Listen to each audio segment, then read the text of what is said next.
first few months of conflict in Ukraine have provided invaluable insights and lessons. First and foremost, there is no substitute for a nation's ability to defend its territory and interests.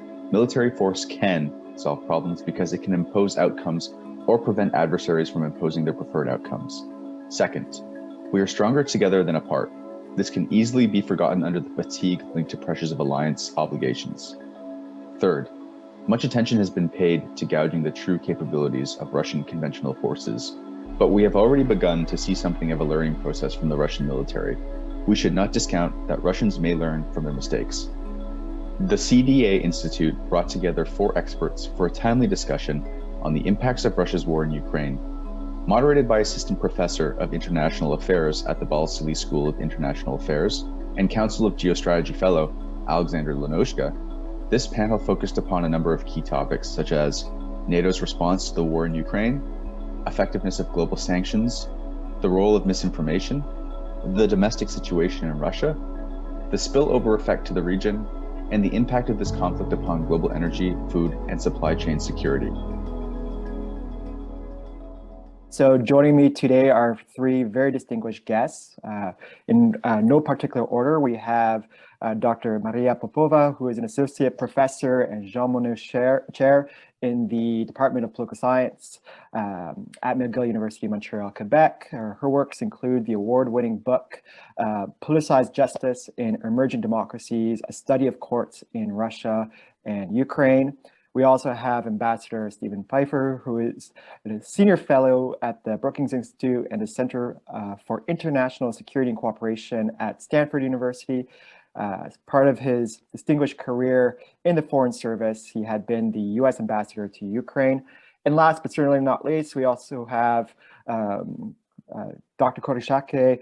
She is the Director of Foreign and Defense Policy, the American Enterprise Institute. She also has had a distinguished career in government, including a stint as Deputy Director for Policy Planning in the U.S. State Department. So I'm very lucky to have this opportunity to converse with the 3 of you today on these important issues. So I want to begin just asking about the war in general and how it's proceeded.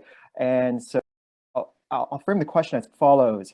So in the weeks that have passed since Russia mounted its full-fledged invasion of Ukraine on the 24th of February this year, what have been your key observations for NATO members? Could each panelist weigh in on what they consider to be the strengths and weaknesses of NATO's response thus far, particularly in respect to what we have seen from Canada and the United States? So I'd like to begin with Maria, as a matter of fact, if you can lead us off. And keep your remarks for about 90 seconds to 2 minutes so that we can have as much of a conversation as possible and try to get through a lot of the material that we have today. So Maria, the floor is yours.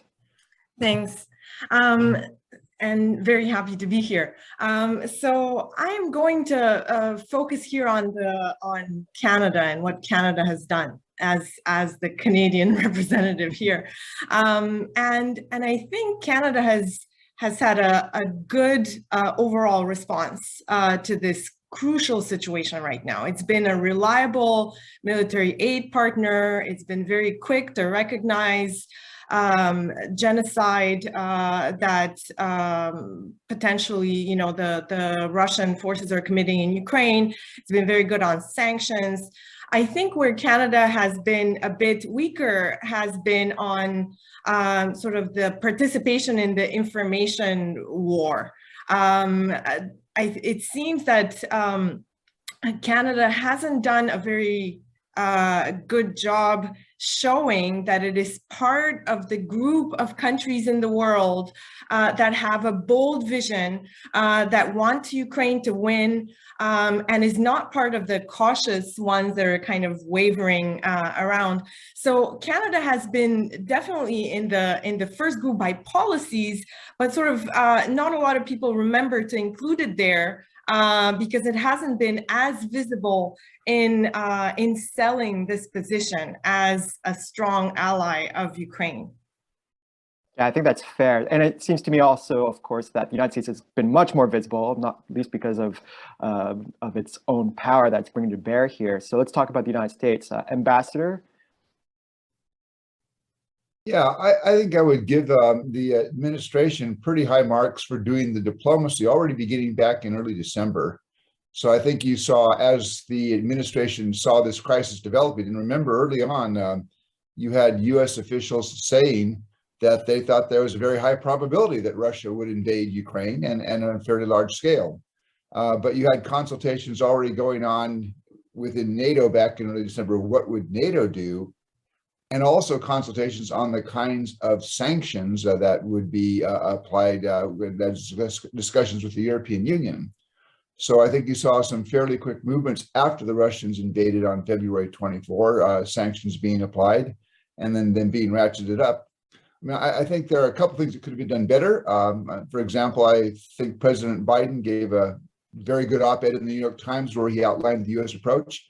It would have been better had it come out maybe 5 or 6 days earlier and avoided the back and forth confusion you saw as to what the United States was going to do and not do with regards to providing Ukraine with multiple launch rocket systems. I think that's now clear. We could have avoided that confusion. But again, I think there's been a good job in managing the diplomacy and trying to ratchet up the sanctions. I think the one thing that the West really hasn't figured out is how do you cut the flow of revenues that go to Russia from the continued sale of oil and gas. And I look at this not as a problem so much as cutting the flow of Russian oil and gas to Europe, as are there ways to cut the revenue? So for example, could Europe put on tariffs that would force the Russians to push their price down in order to remain competitive? I think it'd be a harder thing, but could Europe, for example, set up escrow accounts where the money goes into an account for Russia, but the Russians can't get their hands on it? So there may be some things there that I think if you could do that, then that would really close what's probably the largest loophole that now exists on sanctions. What do you think, Dr. Schake? So I agree with everything Professor Popova and Ambassador Pifer said. So maybe I'll focus on the NATO allies writ large. And I think they've actually done fantastic. The Russians and Chinese and other predatory autocrats are operating on the theory that the West is decadent and unwilling to bear any burden either for its own security or anybody else's. And we have exploded that theory.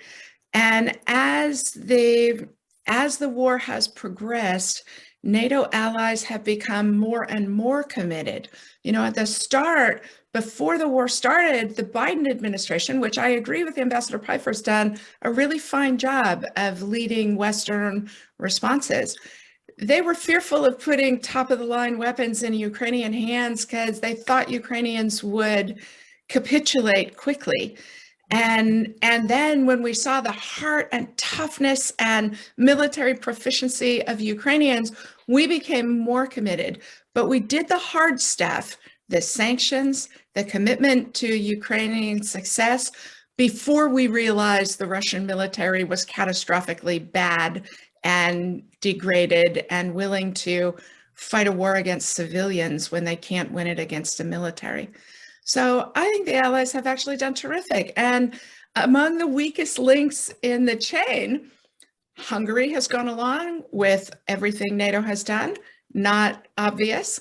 And Germany, a country where nobody now in government had made a decision in 16 years and was pulling a coalition government together, has actually muscled up to the bar, fits and starts. But I would remind everybody that it takes about 6 months for an American government to figure out how to do its job. And the Germans have come together in a coalition government pretty doggone well and increasingly well over time.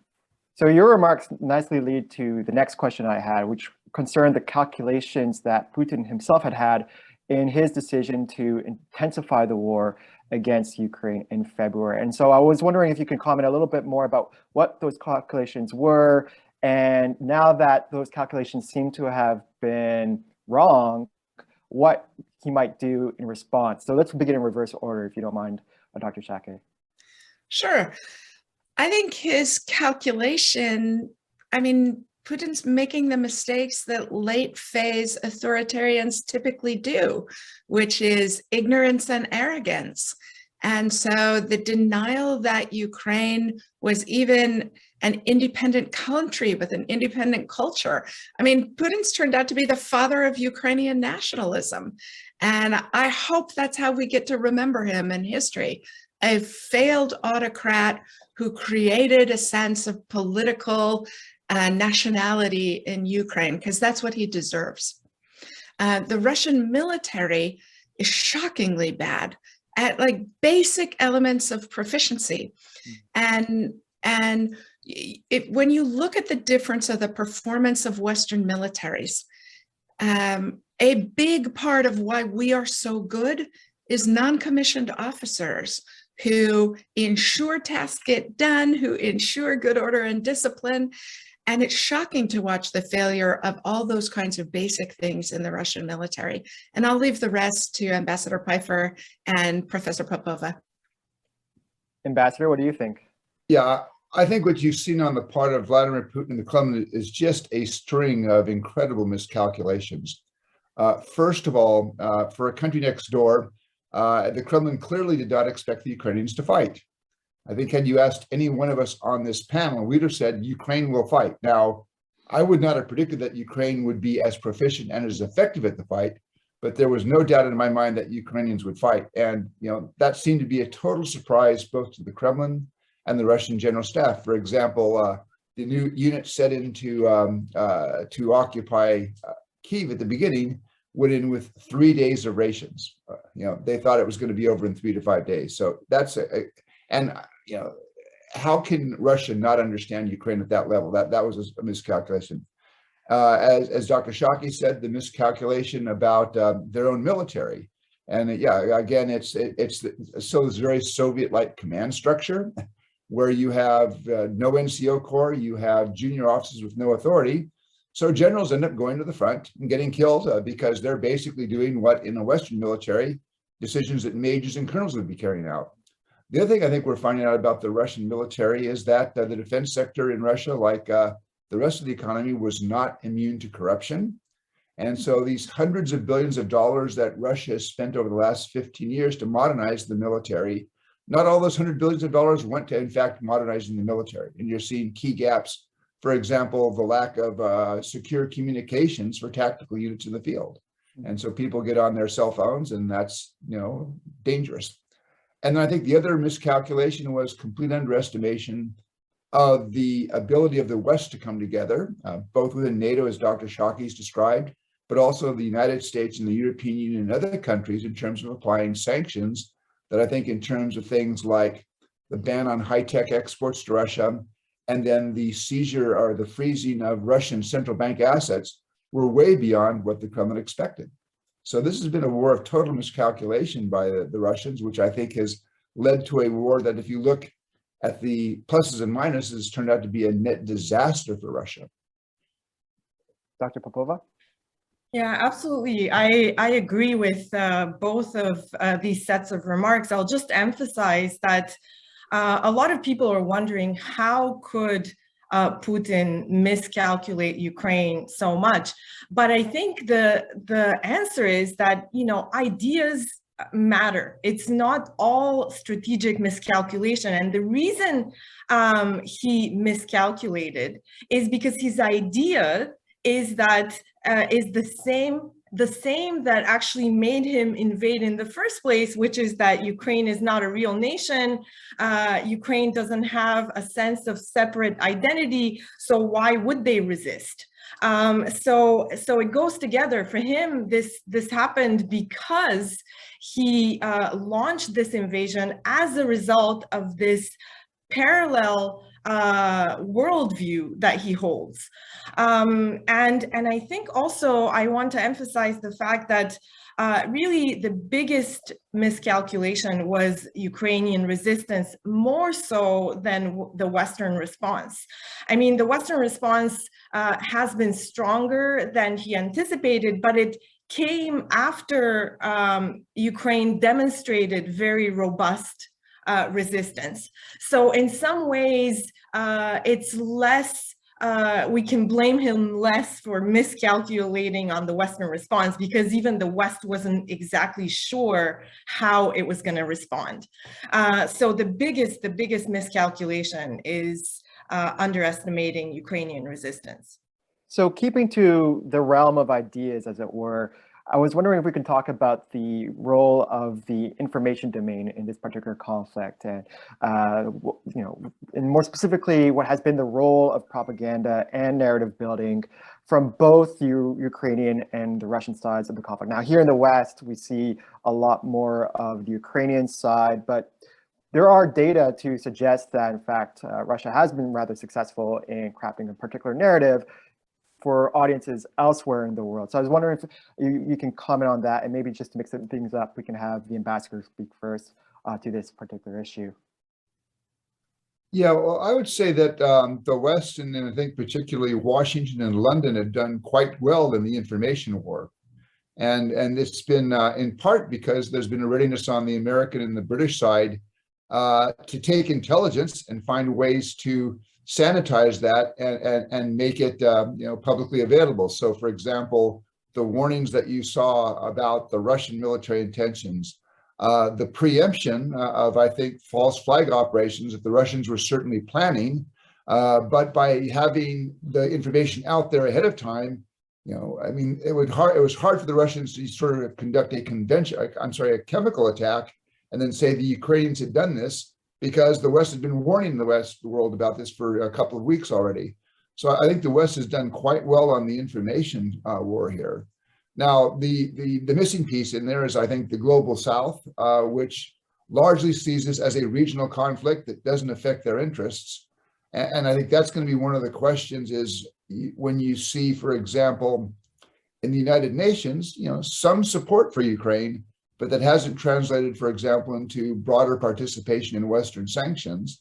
But even here, I think the story is beginning to get out a bit about, and you may see this develop, if the Russians continue to block the export of grain from Ukraine, most of which goes to places like Africa and the Middle East, will that begin to change the narrative in those places? Yeah, but a little bit puzzled about how this food insecurity that we're seeing emerge has not translated into those sorts of arguments or narratives or what have you in some parts of the global South that would be especially vulnerable to that food insecurity. Dr. Schake? So this question of propaganda, narrative building, and so forth. Yeah.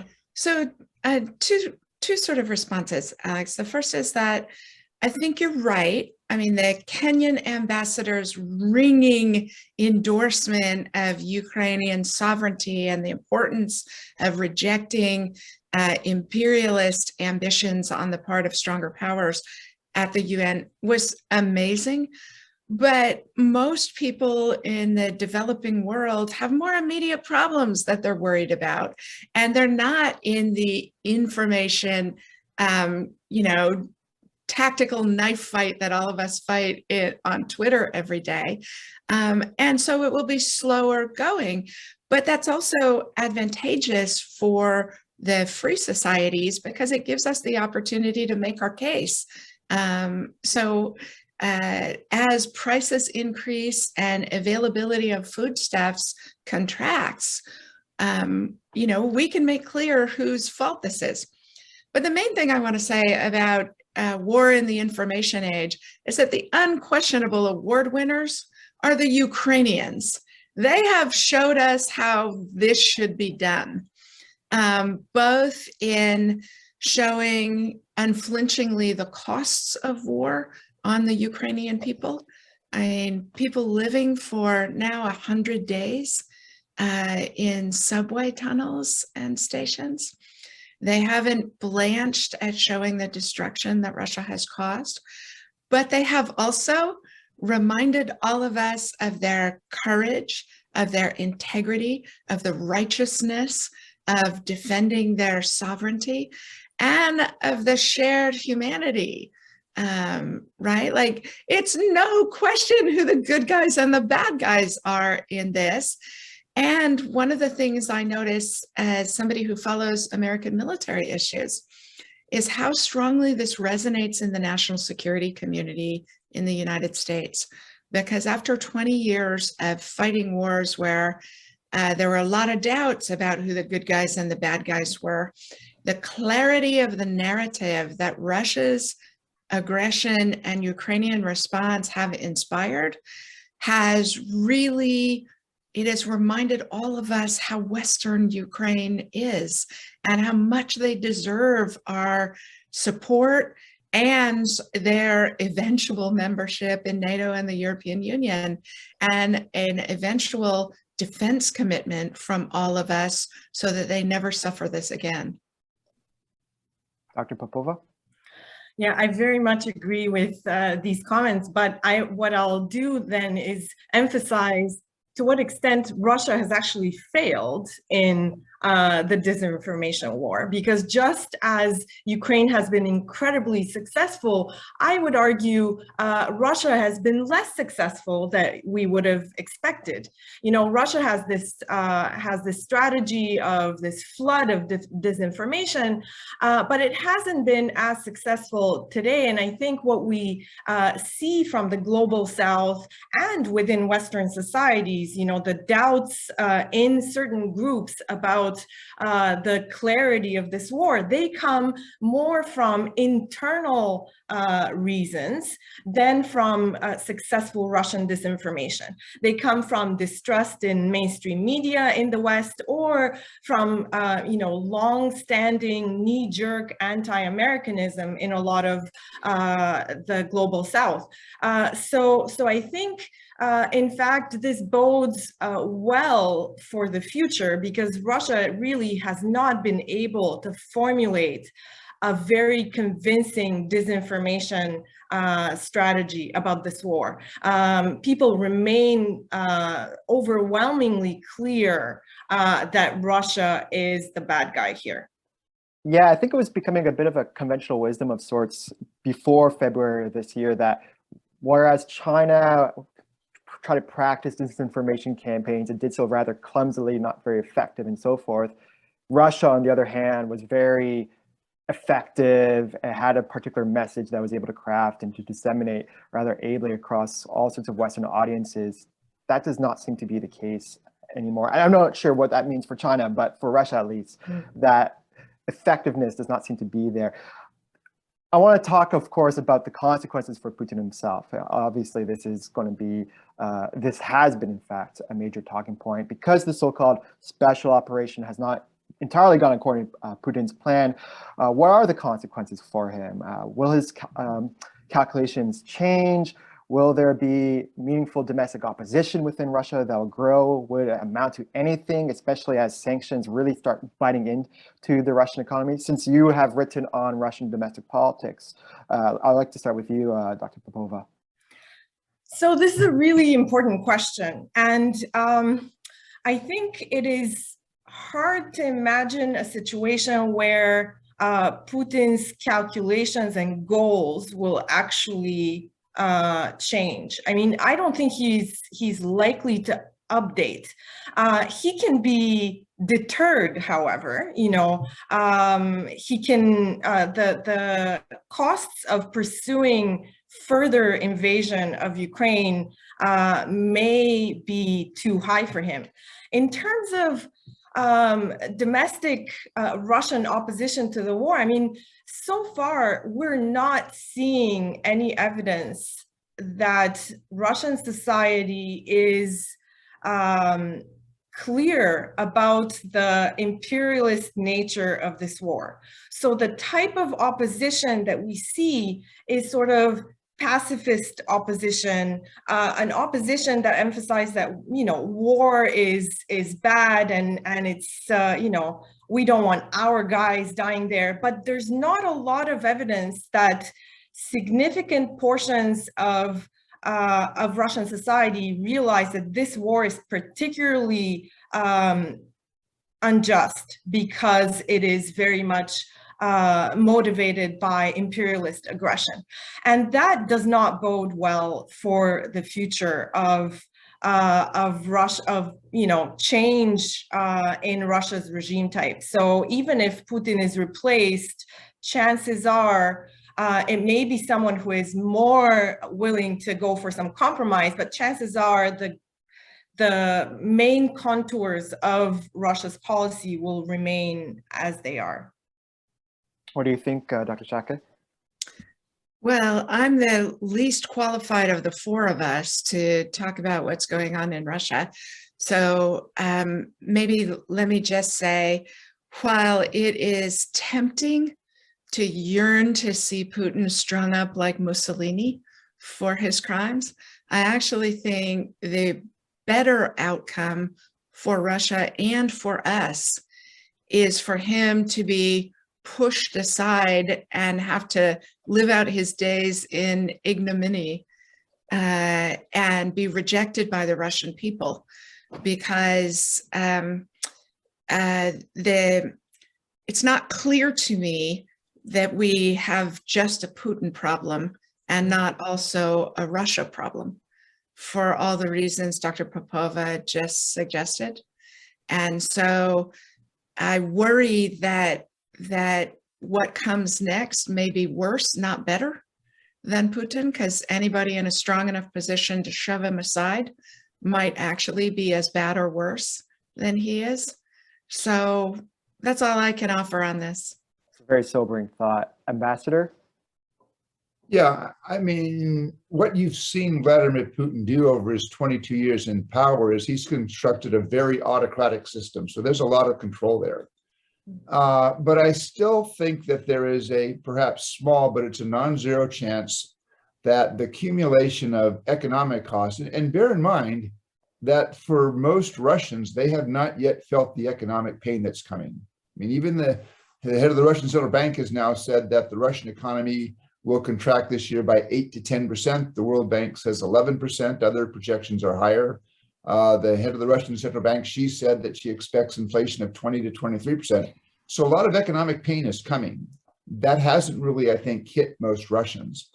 It's a combination of that, but also perhaps more so is the impact of this continuing flow of Russian casualties. The British Ministry of Defense estimated, I think it was about 3 weeks ago, that more than 15,000 Russian soldiers had been killed in action. Now, does that have an impact? I don't think that that's a high probability, but if that begins to change the public mood, one thing that interests me about the Kremlin is, for this very autocratic system, they pay attention to the public mood. If it begins to go sour, does that lead to a change? And also then among the inner circle, again, if they step back and people begin to look and say, this is really a disaster for Russia, is there a move in the inner circle against Putin? Again, I think it's a very small possibility, but it's still non-zero. And I agree with Dr. Popova that, if Putin gets replaced by the inner circle, the person who comes in behind him is going to probably look a lot like Putin. It's not going to be a Gorbachev or somebody like that.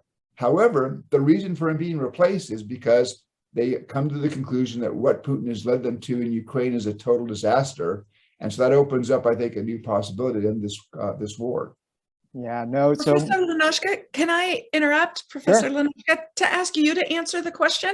Because you're somebody I learn a ton from on this subject. well, I was going to say that my colleague and friend, Dr. Maria Snegovaya, recently co-wrote a piece on the makeup of the Putinist regime, and she has found that, along with her co-author, that a good chunk of it are in fact members or who have had ties with the lower or middling ranks of the nomenclatura in the twilight years of the Soviet Union, and the rest are those Shiloviki that often get a lot of attention, which suggests that even if Putin were to go, those around him are going to be very like-minded. They're going to have those anti-American attitudes that Dr. Popova had already mentioned, that they might have particular beliefs about Russian cultural supremacy or superiority in the larger Eurasian landmass, and that they're going to be fundamentally hostile to liberal democracy in one way or another. It might not necessarily be worse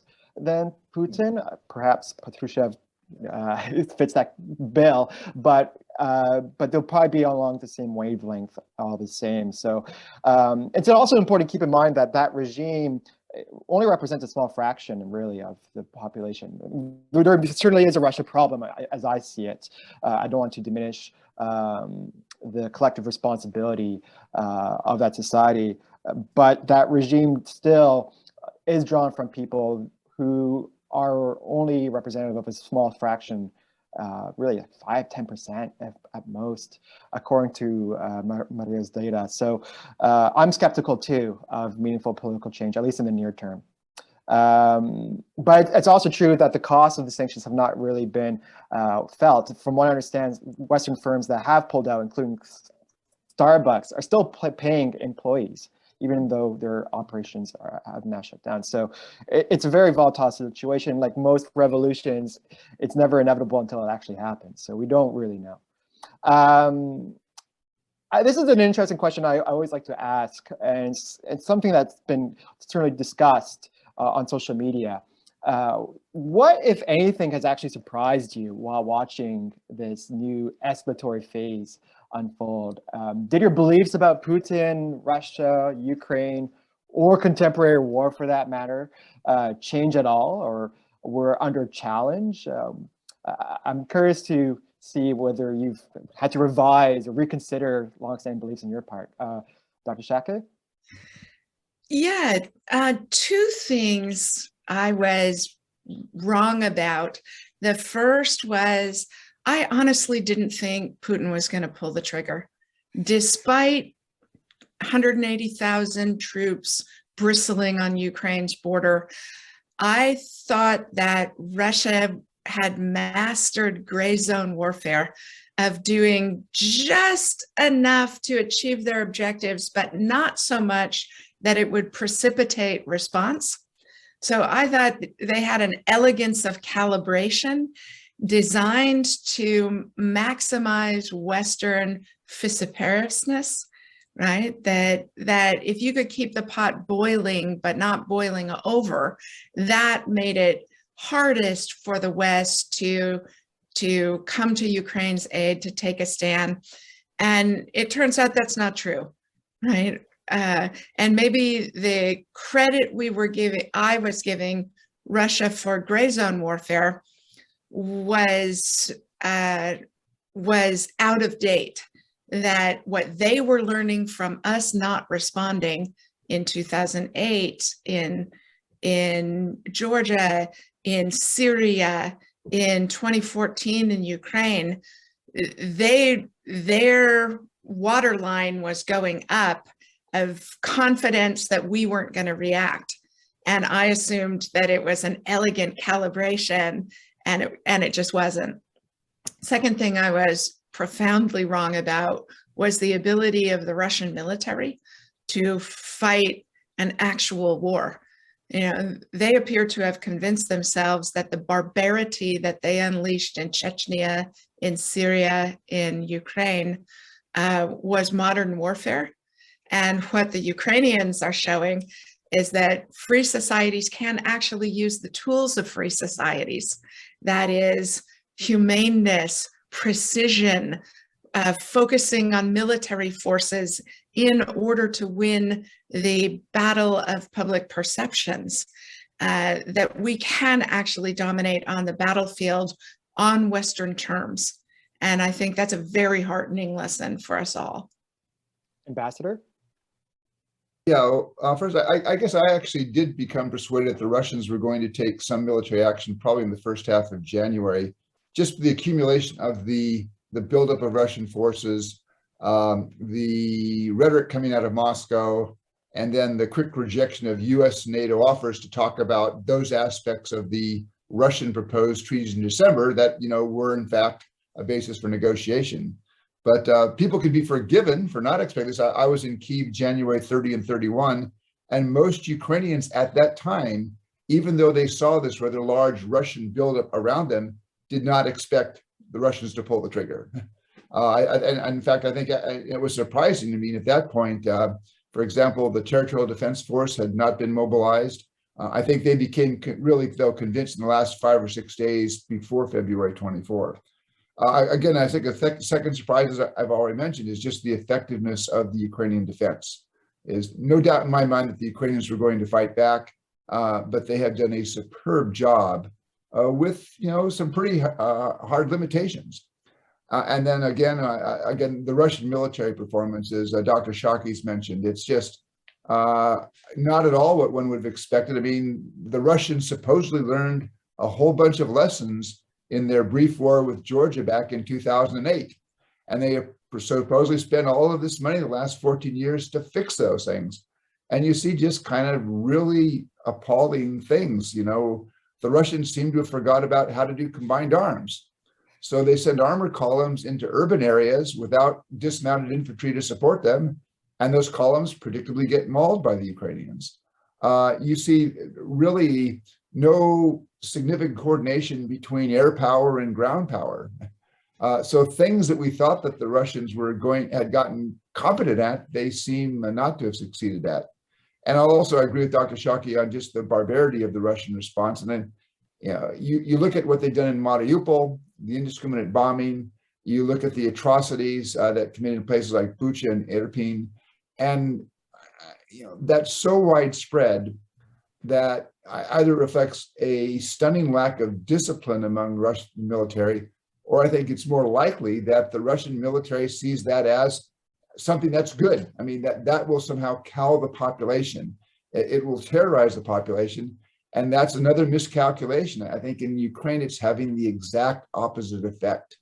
And the population, I mean, the Ukrainian population is now more determined to resist than they were on February 24. And the Russians are in fact building that resistance with every atrocity that they commit. Yeah.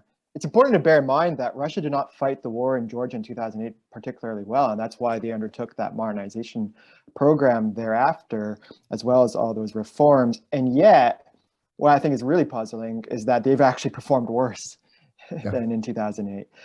Dr. Popova, what do you think you've had to reconsider, or what you felt you gotten wrong?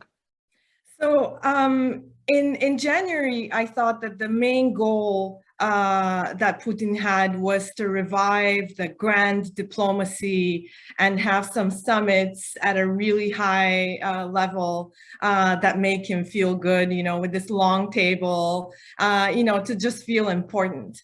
But again, by February, when it became clear that it's about more than that, at that point, I thought there is no way he's going to do a small incursion in the East. If he's going for it, he's going for the whole country, because he doesn't really need some extra territory in the East that's already destroyed. But what I've had to update, and what I was most surprised about, is actually how effective Ukraine was at convincing the West to help very quickly. I mean, it had a lot to do with the superb performance in the very beginning, but also with the soft power that Zelensky started projecting very, very quickly. And that has been a surprise for me. I mean, I thought that the West was going to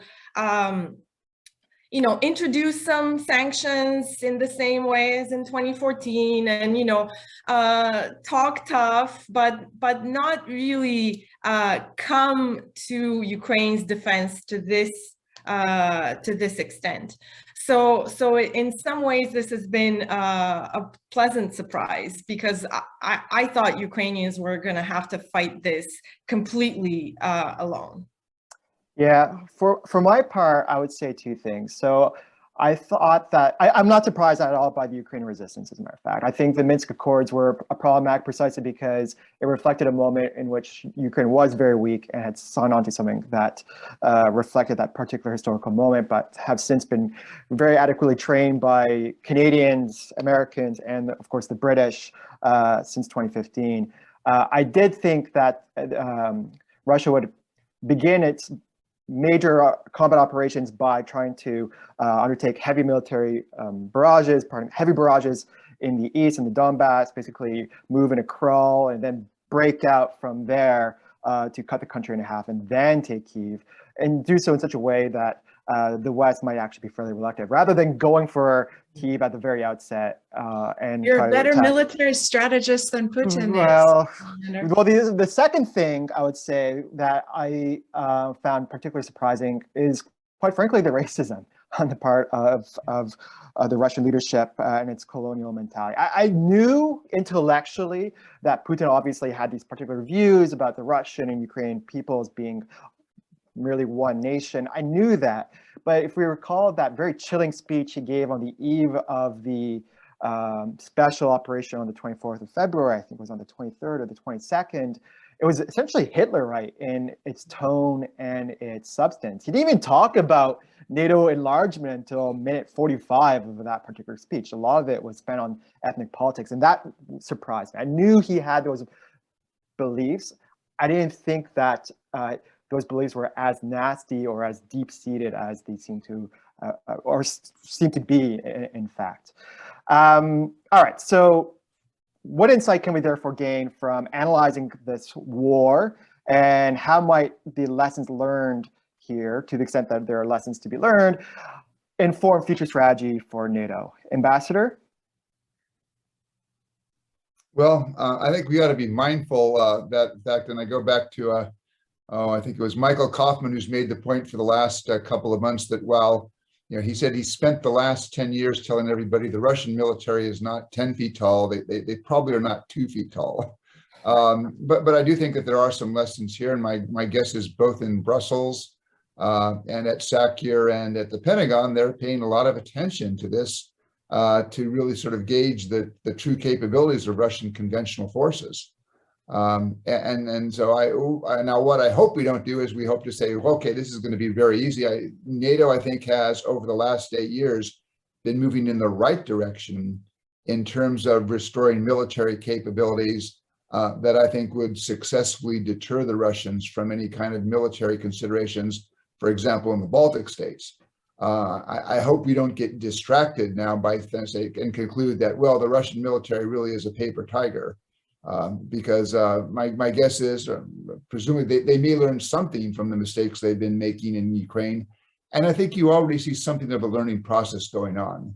So, for example, in Donbass, I mean, by the end of March, they had concluded they weren't going to succeed in taking Kyiv. They withdrew their forces from northern Ukraine, and you see a much more grinding offensive in Donbass, use of the Russian military advantage of heavy artillery to devastating effect.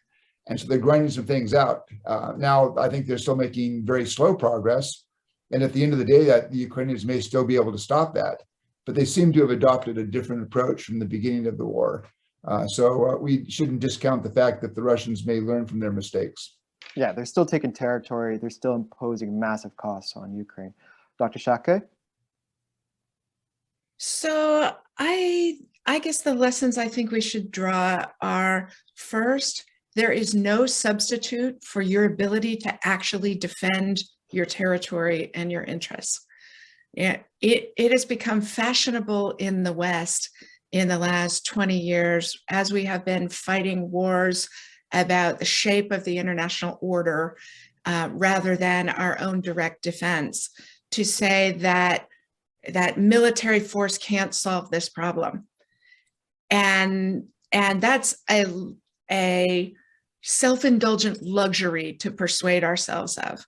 Military force can solve problems because it can impose outcomes, and we ought not to forget that. I think a second lesson we need to draw is that we are so much stronger standing together than any of us are standing apart. And my country in particular sometimes averts our eyes from that fact.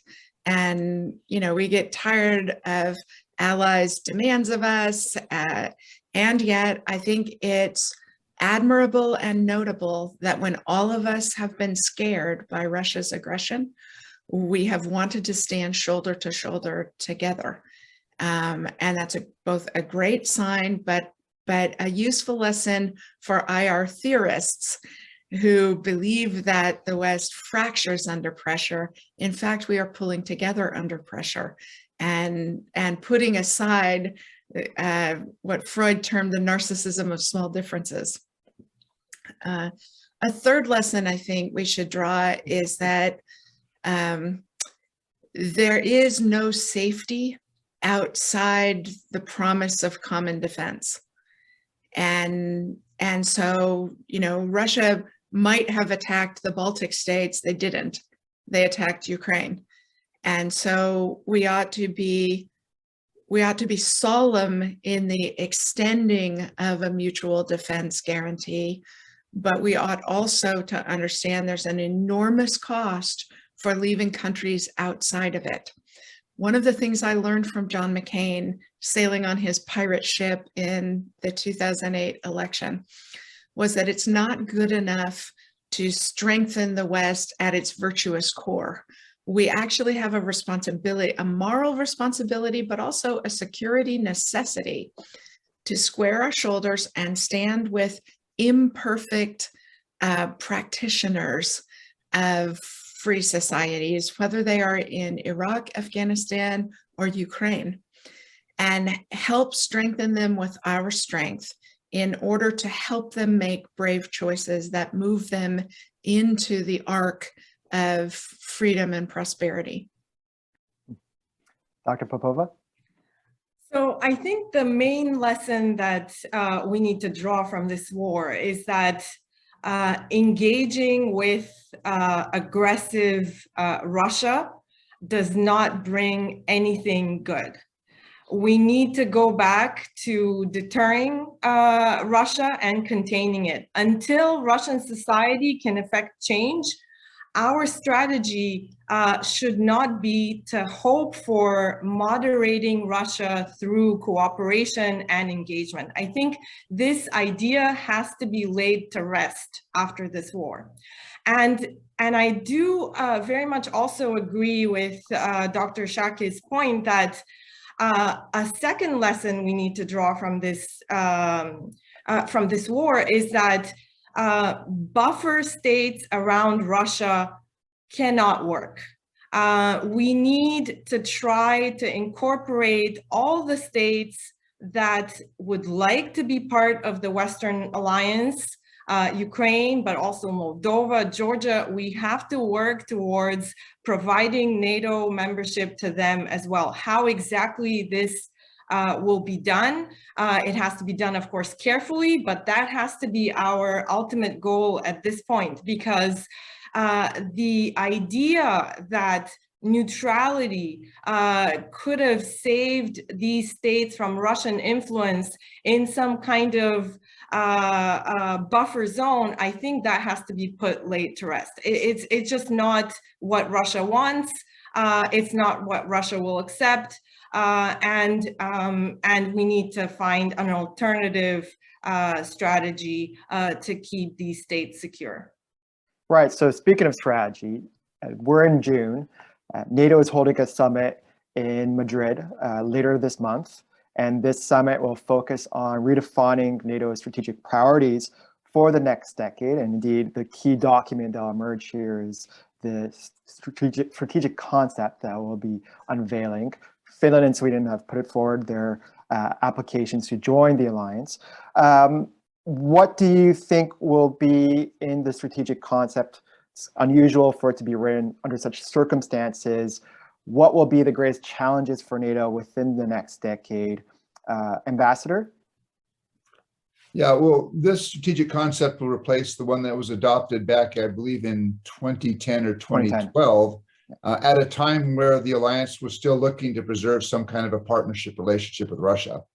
And my guess is you're going to see a huge change, an emphasis on deterrence defense. And because I think from the West, we have to be prepared for a very cold relationship with Russia, almost regardless of how this war with Ukraine turns out. I mean, it's very difficult for me, for example, to see the United States and the West moving back towards anything that looks like a normal relationship with Russia until a couple of things happen. One is that Vladimir Putin is no longer at the top of the Kremlin. And two, whoever comes behind him, and I agree with Dr. Popova that person's likely to look a lot like Vladimir Putin in terms of that person's worldview and outlook, And that person's going to have to demonstrate, that Kremlin's going to have to demonstrate some very significant policy changes to show the world and to show the West that this is a different type of Russia. And so I think we should expect that kind of cool relationship. And I think the NATO document will show that NATO is reverting back to a relationship that is appropriate when you see Russia as an adversarial power primarily. Dr. Popova? I mean, I will just basically repeat myself a bit here, but I think the main issue for NATO now is to figure out how to expand further, because it has become clear that it is the only way to protect, to offer real security guarantees to countries around Russia. On that note, what do you think, Dr. Schake? So I think it's tempting to say that nobody but nerds like us care about strategy documents or NATO communiques, but I think they serve important purposes. I'm skeptical that it will go much beyond a generic commentary on NATO expansion, because I think the Biden administration in particular is trying to balance commitment to Ukrainian success without incentivizing either horizontal or vertical escalation by Russia as they lose the war in Ukraine. So I think there will be an emphasis that there's an open door for future membership and the importance of that membership, but not much beyond that until the war in Ukraine is over. A second thing I think is important about it is this is a time of difficult unity for the alliance. I mean, the problems Turkey's raising over Sweden and Finland's membership in NATO, I think the big news story coming out of the summit is going to be the acceptance by all NATO members of Sweden and Finland and a commitment to push it through their parliaments. But the fact that we can, amidst difficult disagreements, and by the way, the Turks are not, there's some grounds to Turkey's concern about the influence and support for Kurdish nationalism and even Kurdish terrorism in Swedish politics. The ability to find consensus, that actually is NATO's superpower. And what the strategy will do is demonstrate that even with all of these differences, we are actually able to come together and solemnly commit that an attack on one is an attack on all, to commit that we are not going to let Russia intimidate us away from future expansion. I would love to see forced into that, including membership of Ukraine, but I don't think they'll go nearly that far. A third thing that I think is going to potentially be interesting is a commitment to security of the international order, not just the security of Europe. That is a reference to China and the threats China poses. Because one of the things that I think is really wonderful about the grievous losses Ukraine has sustained on all of our part is a reminder that the international order that the countries of the West created out of the ashes of World War II needs defending right now, and it doesn't just need defending against Russia. I think that's a really important message that's going to come out. Alexander, could I just jump in for a second? Because I actually, I have a much more pessimistic view about the prospects of NATO enlarging to places like Ukraine and Georgia. And that is, I think you have seen, going back all the way to the Bucharest summit in 2008, a reluctance on the part of some pretty significant NATO members, to take Ukraine and Georgia into NATO. I think at this point, I'm not sure Moldova actually is that interested in NATO membership. That they're focused more on the European Union. But that means that all 30 and perhaps 32 members of NATO have to be prepared to go to war against Russia, to defend Ukraine and defend Georgia. And I think if you look at the last 15 years, it's very hard to see that readiness, including now where I think NATO and the United States have drawn a very firm red line, which is while they are prepared provide a lot of support to Ukraine, including a lot of military support and increasingly sophisticated weapons, they have been rock solid, is that they are not prepared to send American and NATO troops to fight for Ukraine against Russia. And again, I worry sometimes that we get a little bit carried away about talking about that enlargement, but I don't see that changing at the point. And that's not going to be a near-term shift, maybe in the longer term. So I think that there needs to be a more realistic approach of what kind of relationship NATO can have with countries like Ukraine and Georgia after this war is over. I reject Ambassador Pifer's suggestion that the only realistic policy is pushing off future membership. While I share his judgment we have some that disagreement it's hard here. and it's difficult. Steve, I let you got to let me. It's important that Ukraine isn't currently a NATO member. And that's the distinction for why nobody is willing to offer troops.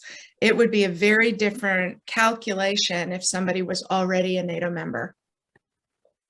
Yeah, my own view is that the upcoming summit, we'll see a reaffirmation of Article 10 of the Washington Treaty, essentially the open door policy. But I think there's sufficient dissensus within the alliance anyway to prevent Georgia and Ukraine to join the alliance anytime soon, at least. It's possible in the future, but I am skeptical of it happening near term, and I would advise the authorities in Kyiv anyway to cultivate bilateral or even minilateral relationships with select members of NATO anyway to deepen defense cooperation. They could still get a lot out of those particular vectors of cooperation, but it may certainly fall short. I do have one final question in the remaining time that we have, and it sort of speaks to the global nature of this war. We've talked about NATO, we've talked about European security, but what about the spillover effects into neighboring regions like the Arctic, Indo-Pacific, and Africa in particular, and more specifically, issues relating to global energy security, supply chain security, and food security? How might these challenges be addressed? Very quickly, we're running out of time, but I do want to globalize this issue even more. Dr. Schake? So I think NATO has a real opportunity to come together and work cooperatively on ameliorating the global famine effects of Russia's invasion of Ukraine. I think it's an opportunity to, as the Quad several months or now more than a year ago emphasized vaccine availability in order to show that it's not just concerned about military security. I think we in the West have a real opportunity to band together and help solve the problems we didn't create, but will be beneficial for us to contribute to. A second thing I would say about the global effects of this, it's fabulous that Russia is voluntarily shutting off oil and gas to Poland, to Romania, to Denmark, because actually they're ruining their own long-term economic prosperity, and they're doing it by cutting off the countries that are most willing at the moment to shoulder this burden of economic consequences. So we ought to accelerate into renewable energy. It ought to be a priority for our governments. It ought to be an economic opportunity for our governments to dominate the next wave and make irrelevant the countries that we ought to be really uncomfortable relying on. Ambassador? Yeah, I would agree first with Dr. Shake's point about the Russians here are basically taking the biggest consumer of Russian energy, the European Union, and they're basically persuading the European Union that it needs to find alternate sources. And that's going to be a huge economic blow to Russia in the medium term. But I think there's one other lesson here. My guess is in Beijing, they are watching this very carefully. And they too may have been surprised by the unity of the Western response and the sorts of things that the West has been able to pull together. And I have to think that that's probably having, from the Western point of view, a positive impact on China's calculations, for example, with regard to what it might do vis-a-vis Taiwan. And Dr. Popova? On energy, I'll just echo the point that that it is helping the EU diversify its energy policy. Even the poorest countries in the EU have now said that they're prepared to wean themselves off of Russian energy in the long term. So this is sort of a win for Europe. On the food security issue, I think it's crucial now to make sure that the global South knows that Russia is responsible for this and not Ukraine. Russia is doing a lot of work right now to try to hold the grain hostage and say that in fact they're trying to help when in fact they're creating the problem. But I think it also points out that in the war in Ukraine, liberating and pushing Russia out of the South is a higher priority than pushing it out of the East, because it's the south of Ukraine that is the source of agricultural production, and it's through the seaports that it can be exported. So we should be drawing this lesson that the priority should be put there. Well, there's a lot to do. There's so much to do, in fact. But thank you so much for taking the time this morning to speak with me on these very important issues. I really appreciate it. I believe we run the gamut in terms of the issues that are on the table. Really appreciate it. And I hope that our viewers will find this conversation as enlightening as I have. Thank you so much.